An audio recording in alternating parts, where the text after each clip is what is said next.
ನಮಗೆ ಸ್ವಾಗತವನ್ನು ಕೊಡ್ತೀವಿ ಸ್ನೇಹಿತರೆ. ಇವತ್ತು ಫಸ್ಟ್ PUC ಅವರಿಗೆ ಫಸ್ಟ್ ಟೆಸ್ಟ್ ಎಕ್ಸಾಮ್ಗಳನ್ನ ಇದೇ ಆಗಸ್ಟಲ್ಲಿ ಮಾಡ್ತಾರೆ.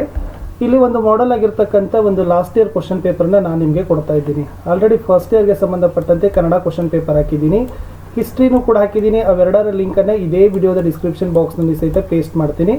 ಅದನ್ನು ಸಹಿತ ನೋಡಿ, ಬೇರೆ ವಿಷಯದ ವಿಡಿಯೋಗಳ ಲಿಂಕನ್ನು ಸಹಿತ ಕೊಡ್ತೀನಿ, ಒಂದ್ಸರಿ ಚೆಕ್ ಮಾಡ್ತಾ ಇರಬೇಕು. ಸೊ ಇದು ಇಂಪಾರ್ಟೆಂಟ್ ಕ್ವಶನ್ ಅಂತ ತಿಳ್ಕೊಂಡು ಪ್ಯಾಟರ್ನನ್ನು ಸ್ಟಡಿ ಮಾಡಿ ಚೆನ್ನಾಗಿ ಎಷ್ಟು ಪಾಠ ಆಗಿದೆ ಅಷ್ಟನ್ನು ಓದಿದರೆ ಖಂಡಿತವಾಗಿ ಅಂಕಗಳು ಸಿಗ್ತವೆ. ಜಸ್ಟ್ ಇದನ್ನು ರೆಫರ್ ಅಂತ ಮಾಡಿಕೊಂಡು ಪ್ರಿಪ್ರೇಷನ್ ಮಾಡಿ ಅಂತ ಹೇಳ್ತಾ, 1 ಮಾರ್ಕಲ್ಲಿ ಇರ್ತಕ್ಕಂಥ ಲಾಸ್ಟ್ ಇಯರ್ಗೆ ಇರ್ತಕ್ಕಂಥ ಕ್ವಶನಲ್ಲಿ, what fear made the man to accept the judgment to the commission. Second question, where does the boy hate to go on a summer morning.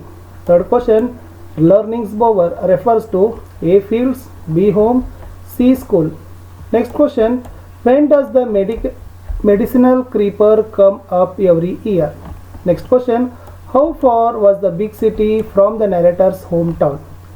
Next, sixth one is, who asked with one voice how much is he worth in the poem Money Madness? ಇನ್ನು 4 marks questions ನೋಡ್ಕೊಡ್ರಿ.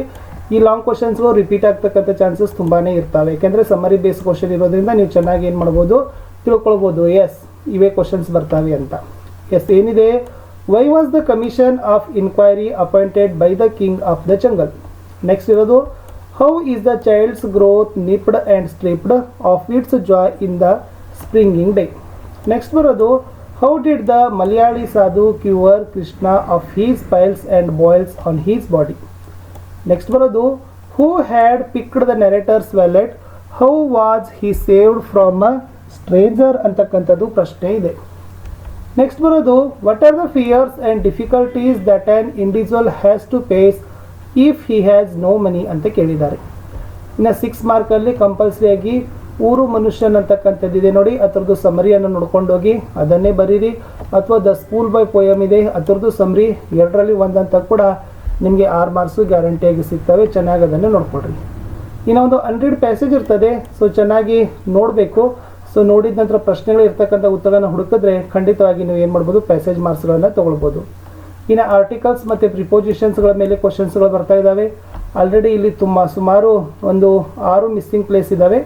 ಯಾವುದು correct article ಬರ್ತದೆ, ಯಾವುದು correct preposition ಬರ್ತದೆ ಅನ್ನೋದನ್ನು ಫಿಲ್ಲನ್ನು ಮಾಡಬೇಕು. Next ಬರ್ತಕ್ಕಂಥದ್ದು verb forms ಇದ್ದಾವೆ. ಸೊ ಫಾಸ್ಟ್ ಆಗಿರ್ಬೋದು, ಫ್ಯೂಚರ್ ಆಗಿರ್ಬೋದು, ಕಂಟಿನ್ಯೂಯಸ್ ಆಗಿರ್ಬೋದು, ಓಕೆನಾ, ಪರ್ಫೆಕ್ಟ್ ಆಗಿರ್ಬೋದು. ಇದು ವರ್ಬ್ ಫಾರ್ಮ್ಸ್ಗಳನ್ನು ನೋಡಿಕೊಂಡು ಅದನ್ನು ತುಂಬತಕ್ಕಂಥ ಕ್ವಶನ್ಸ್ಗಳು ಬರ್ತವೆ. ಇನ್ನು ನೆಕ್ಸ್ಟ್ ಇರ್ತಕ್ಕಂಥದ್ದು verb that agrees is the subject correct form ಇದ್ದಾವೆ. ಸೊ ಅದರಲ್ಲಿನೂ ಕೂಡ ತುಂಬತಕ್ಕಂಥದ್ದು. ಇನ್ನು ನೆಕ್ಸ್ಟ್, ಕರೆಕ್ಟ್ ದ ಫಾಲೋವಿಂಗ್ ಸೆಂಟೆನ್ಸನ್ನು ಕರೆಕ್ಷನ್ ಮಾಡಬೇಕು. ಸಬ್ಜೆಕ್ಟ್, ಆಬ್ಜೆಕ್ಟ್, ವರ್ಬ್, ಅದು ಟೆನ್ಸ್ ಆಗಿರ್ಬೋದು, ಪ್ರಿಪೋಸಿಷನ್ಸ್ ಆಗಿರ್ಬೋದು, ಆರ್ಟಿಕಲ್ಸ್, ಕಂಜಂಕ್ಷನ್ಸ್, ಅವುಗಳನ್ನು ನೋಡಿಕೊಂಡು ಸೆಂಟೆನ್ಸ್ಗಳನ್ನ ಕರೆಕ್ಟ್ ಮಾಡಲಿರ್ತಕ್ಕಂಥದ್ದನ್ನು ಕೂಡ ನಿಮ್ಗೆ ಏನು ಮಾಡ್ತಾರೆ, ಕೇಳ್ತಾರೆ. ಇಷ್ಟು ನೀವು ಪ್ರಿಪೇರ್ ಮಾಡಿದರೆ ಖಂಡಿತವಾಗಿ ನಿಮಗೆ 40 ಮಾರ್ಕ್ಸ್ನಲ್ಲಿರ್ತಕ್ಕಂಥ ಟೆಸ್ಟ್ನ ಕ್ವಶನ್ ಪೇಪರ್ಸ್ಗಳು ಆರಾಮಾಗಿ ನೀವು ಏನು ಮಾಡ್ತೀರಪ್ಪ ಅಂದರೆ ಸ್ಕೋರ್ ಮಾಡಿ